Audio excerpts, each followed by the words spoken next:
నమస్తే మిత్రులందరికీ స్వాగతం. ఈ మధ్యకాలంలో బౌద్ధములో సమానత్వం విస్తారము, బౌద్ధంలో ఎటువంటి కుల వివక్షత లేదు, అందువల్ల సమానత్వం ఉంటుందని మాట్లాడుతుంటారు. ఎవరు?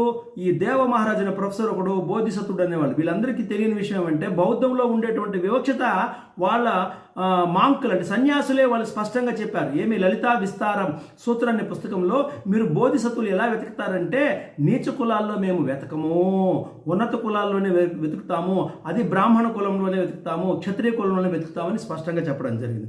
ఇది వీళ్ళ యొక్క రెండు నాలికల.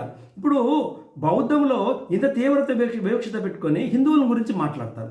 బుద్ధుడి యొక్క పూర్వీకులు ఎవరు అంటే హిందువులే కదా. సిద్ధోధనుడు, మహామాయ అందరూ కూడా హిందువులే కదా. ఈ విషయాలకు అడ్డగోలుగా మాట్లాడతారు. ఇక బోధిసత్వులు అంటే ఎవరు?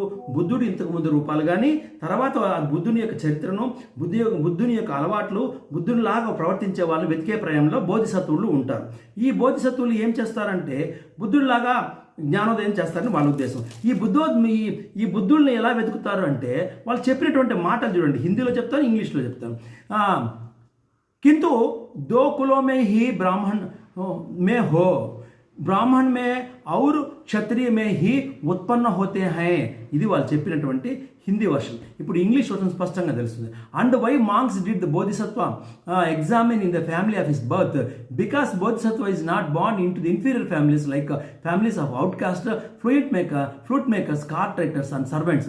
The bodhisattva is only born in the two families, a priestly అంటే బ్రాహ్మణులు అనమాట, or family of ruling class. ఇది వాళ్ళ విషయం. ఈ విధంగా ఉన్నత కులాలైన బ్రాహ్మణులు క్షత్రియుల్లోనే పుడతారని వాళ్ళే స్పష్టంగా చెప్తే ఇంకా కుల వివక్షత లేదని చెప్పడానికి కారణం ఏముంది?